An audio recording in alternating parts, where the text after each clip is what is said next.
എറണാകുളം ലോക്സഭാ മണ്ഡലം സ്ഥാനാർത്ഥി KJ ഷൈൻ ടീച്ചറെ പ്രചരണത്തിലേക്ക് കടക്കുന്നതിന് മുമ്പ് രാവിലെ തന്നെ ഒരു വാർത്ത വന്നിട്ടുണ്ട്. ഒരുപാട് ഗ്യാരണ്ടികൾക്കിടയിൽ ഇന്ന് ഗ്യാസ് സിലിണ്ടറിൻ്റെ പ്രൈസ് ഒരു 25 രൂപ അധികം കൂട്ടിയിട്ടുണ്ട്.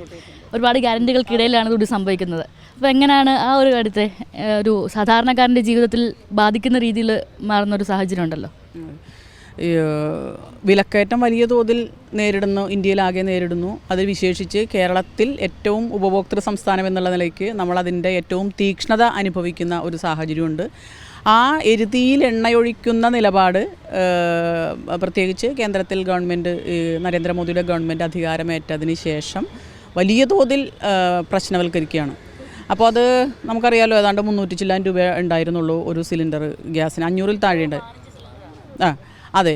അപ്പോൾ മറ്റ് പാചകവാതകത്തിൻ്റെ ആണെങ്കിലും വാണിജ്യ സിലിണ്ടറുകളുടെ ആണെങ്കിലും വലിയ തോതിൽ വില ഉയർന്നിരിക്കുന്ന ഒരു സാഹചര്യമുണ്ട്. അത് എല്ലാ മേഖലയെയും സ്തംഭിപ്പിക്കുന്ന തരത്തിലേക്ക് അത് മാറും.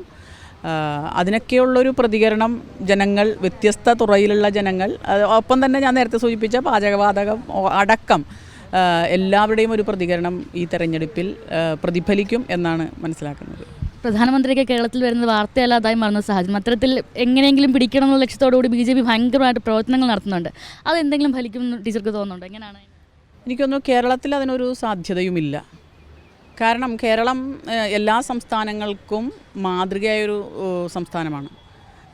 സാമൂഹ്യമായ സോഷ്യൽ ഹാർമണിയുടെ കാര്യത്തിലാണെങ്കിലും മറ്റ് രാഷ്ട്രീയ പുരോഗമന ചിന്തയുടെ കാര്യത്തിലാണെങ്കിലും ഒരു കോൺസ്റ്റിറ്റ്യൂഷണൽ വാല്യൂസ് മനസാലെ അംഗീകരിക്കുന്ന പ്രബുദ്ധരായിട്ടുള്ള ഒരു ജനവിഭാഗമുള്ളൊരു പ്രദേശമാണ് ഈ സംസ്ഥാനം.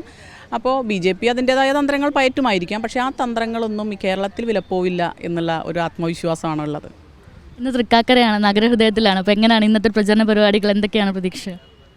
ഇന്ന് പ്രധാനപ്പെട്ട വ്യക്തികളെ കാണുക എന്നുള്ളതാണ്. അവരോട് നമ്മുടെ ഒരു സാന്നിധ്യം അറിയിക്കുക, വോട്ട് റിക്വസ്റ്റ് ചെയ്യുക എന്നുള്ള രീതിയിൽ നമ്മുടെ വിജയം ഉറപ്പിക്കാൻ ആവശ്യമായിട്ടുള്ള സഹായം അഭ്യർത്ഥിക്കുക എന്നുള്ളതാണ് പ്രധാനമായിട്ടുള്ളത്. പിന്നെ ഈ മണ്ഡലത്തിൽ ഇപ്പോൾ ഇറങ്ങുമ്പോൾ, ഓരോ മണ്ഡലത്തിലും ഇറങ്ങുമ്പോൾ ആ മണ്ഡലത്തെ തനതായി ബാധിക്കുന്ന ഒട്ടേറെ പ്രശ്നങ്ങളുണ്ട്. ഇവിടെ കുടിവെള്ള പ്രശ്നം ഇവിടെ പറഞ്ഞ് കേട്ടു വന്നപ്പോൾ, അപ്പോൾ അത്തരത്തിലുള്ള പ്രശ്നങ്ങളെ, അതുപോലെ തന്നെ ട്രാഫിക്കിൻ്റെ വലിയ തോതിലുള്ള ബുദ്ധിമുട്ടുകൾ, അത്തരത്തിലുള്ള പ്രശ്നങ്ങളെ LDF എന്നുള്ള രീതിയിൽ എങ്ങനെ അഡ്രസ്സ് ചെയ്യാൻ കഴിയും? ഇപ്പോൾ ജനങ്ങളുടെ ഒരു പൾസ് ഇവിടുത്തെ പ്രവർത്തകർക്കും അറിയാം.